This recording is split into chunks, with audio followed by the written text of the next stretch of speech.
Yes, you guys, welcome back. I'm NEYFC, this is Blue Lines TV, and today we're here to discuss the latest reports surrounding attacking reinforcement for next season as we discuss Antony from Ajax and Federico Chiesa from Juventus. Next season, you guys, it does feel like we are going to see some changes in the squads, with talks surrounding Werner, Ziyech and Pulisic with their futures being in doubt. It seems only natural that the club are plotting and planning already to reinforce the team for next season, so I hope you guys definitely do enjoy it. Before we get into things, of course, you guys, today is Black Friday, and right now in the club's mega store there are a ton of Black Friday discounts and sales. Get 25% off a selected range in the club mega store, you guys. You'll find all the links below in the description. Make sure you click on that because this could be the perfect time to get your Christmas gifts sorted in advance. So what you guys are waiting for? I'm here to help you out without wasting any more time. So let's kick things off, and let's start off by discussing the latest news surrounding Federico Chiesa. Now, this story came from Italian journalist Enzo Piccioni, and he states that we will make a decisive offer of 84 million euros to tempt Juventus to sell Chiesa. Now, what's quite interesting is that this report does state that after Thomas Tuchel saw Chiesa personally in the past 2 games against us, he's given the club his assurances and the all clear to make something happen to get this deal done. Now, if you guys aren't too aware, Juventus agreed a 2-year loan deal first with Fiorentina to actually sign Chiesa in the first place, and at the end of that 2-year loan, there is a mandatory offer of 36 million that has to be paid that can be risen to 54 million euros depending on clauses that do get met. So the reality is that actually Chiesa really is a Juventus player. But what is very interesting is that Juventus right now are in a financial turmoil.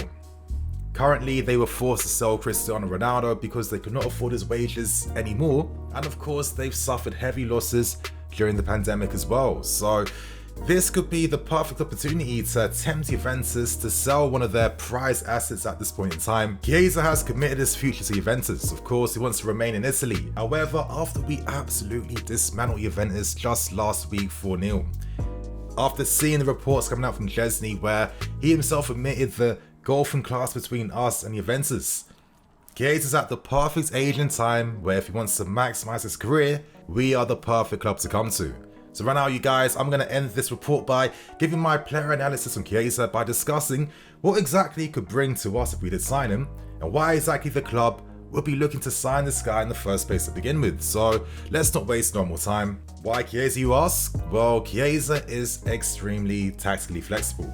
He can play it down the right hand side, the left hand side, and even up front as a striker as well too. He's a player that has explosive speed over long distances and explosive acceleration in those short distances as well. He constantly provides a threat in behind, his willingness to get in behind, which is very important. His willingness to attack those spaces, put his defender under pressure. For me, he is like that perfect Tuchel player in that sense. And considering how Tuchel's used players like Timo Werner and Christian Pulisic, where, you know, their movement in behind is very, very good, but if we were to break them down, Timo Werner has the ability to create space, to get in behind, but he severely lacks that technical ability. And on the other hand, Pulisic has that technical ability in abundance. He has the ability to get in behind too. However, he is quite fragile. And if you're a manager, you can't rely upon players where you feel like after every 5-6 games, their body is going to break down. That puts the manager under a lot of pressure. That means that can kill that momentum. And, you know, with the competition being so fierce in the Premier League, could they be worthy sacrifices to sign Chiesa? Personally, on paper, I think they would be. Chiesa presses from the front. That is very important. He has the ability to stretch teams, to get in behind them as well. And one thing that I really like about him too is how accurate his shots are. I mean, this guy can take shots with his left foot and his right foot, and yeah, of course, maybe the goals might not be as high as you'd expect, but considering how Juventus play compared to us, it's completely different. A lot of times he's further out wide, and let's not forget that when Ronaldo was at Juventus, everything was getting played to him. On top of all of this as well, you guys, Chiesa is equally comfortable receiving the ball out wide, where he can get past his man, get in behind, put it across inside the box, and most importantly, he is comfortable receiving in the channels and of course in between the lines. I think that is very important. I think we've seen certain players in the squad right now who tend to suffer in certain aspects of that game. You know, Chiesa might not be that classic style of like silky player that we normally associate with wingers. However, I would say that he is extremely direct. He's a player that does not waste time to get inside the box. He's not going to overplay. He knows exactly what he's going to do before he receives the ball. And with how we play, with how important it is to break teams down in the transition, I think Chiesa, combined with his work rate, his shooting and everything, on paper and in the system, would be a great option if we did decide to sell Werner or Christian Pulisic. So right now, you guys, leave your thoughts and opinions in the comment section below. Do you think that Chiesa would be the right signing to make? Do you even think we can sign this guy to begin with?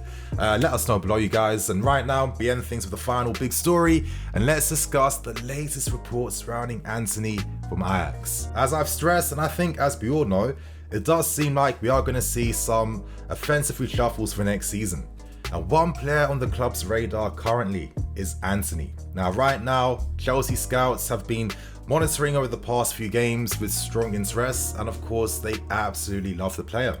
This is no surprise because before he signed for Ajax, we showed our interest to potentially get a deal done back when he was playing in Brazil.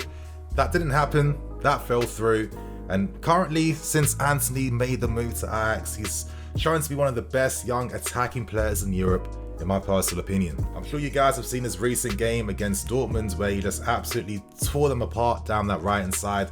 And for me, I can't help but feel that I see a lot of similarities between him and how Arjen Robben used to play back in the day. We do know though that if we were to sign an attacking player, we have to sell a player first before anyone can even come in. It's a one in, one out policy at this club. But what tends to happen is that when Chelsea have wanted a player for a very long time, most times we end up signing him in the end. So right now, you guys, I'm going to break down Antony's game so we can understand what to expect from him and how he could potentially work if he was in the Chelsea team for next season. I want to start things off by just discussing how interesting this story is, because we did sign a player from Ajax recently.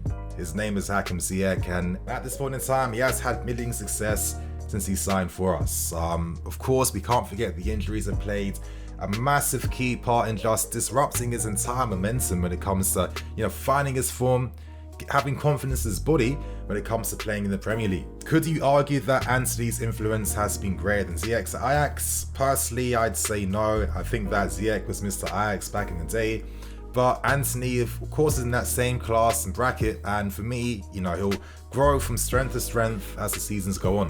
But what's interesting though is that Antony is a player that exclusively plays best receiving the ball out wide in space. Why is that? Well, when he receives the ball in space, he has incredible acceleration in short distances. He has that trademark move of receiving at a standstill position, quickly shifting that ball to his left foot, skipping past his man, and when he cuts inside, he can shoot with his left foot. He can play incredible, dink crosses inside the box to the far post. He can switch the play out wide too. It makes a ton of sense why he was that perfect Ziyech replacement to begin with. But I can't help but feel that if you commit to signing certain players of this stylistic nature, you have to kind of create those conditions for them if you do decide to sign them. And I say this because Ziyech normally shows his best football when he is receiving the ball out wide. However, in this current system under Thomas Tuchel, he has not had the luxury to do that at times, and naturally, because that's not his game, he has suffered a bit for that at times. So if we were to really strongly pursue the signing of Antony, could this give us maybe an indication that we are going to see further experimentation or tweaks made to the attack for next season? Potentially. One thing I think that Antony does have over Ziyech though is that this guy is a high volume dribbler with a high success rate to match. This is really decisive to have. Players that can take that responsibility in the moments, that have the ability to express themselves, that instinctiveness to know when to turn a game on its head. We used to have this in abundance when Eden Hazard was still here at the club, and I do feel like at times that is like the final piece in the jigsaw that we're missing to just take this team to another level. Still though, normally when Chelsea scouts are, really loving the look of a player, that doesn't necessarily mean that the club will turn to their expertise and sign those players. The manager has a say as well, and the boards also have a say as well in regards to the players that they're going to spend this money on. Antony, he recently signed for Ajax for big money. The initial fee was 15 million euros. However, if he does complete clauses, that can rise to over 26 million. So if you're looking to sign him in the summer, you're looking to spend at least over 40 million to get him.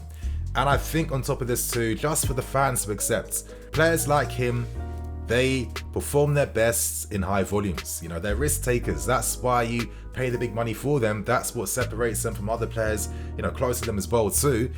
Antony is a high risk, high volume player. There'll be times where he does miss a pass or doesn't connect with that switchboard, etc, etc. But he's shown since he signed for Ajax that he's becoming a lot more efficient in his overall game. He's very young. And of course, making the step up right now to a club like us could be the perfect thing for him, considering that some players may be leaving in attack for next season, you guys. So of course, in the comments below, state your opinions on both Chiesa and Antony. Who do you prefer out of the two? And who would you sell to sign one of these guys to begin with? So you guys, on that note, I'm going to wrap things up, keep things moving. Thank you for watching. As I stress again, if you guys are interested in making any purchases this Black Friday, in the description below, you'll find all the relevant links and information you need. As I'm saying, this could be the perfect time to get that Christmas shopping done early for a heavily discounted fee. So on that note, I'm NEYMAR. This is Blue Lines TV. I'll catch you guys later with some more videos. Cool.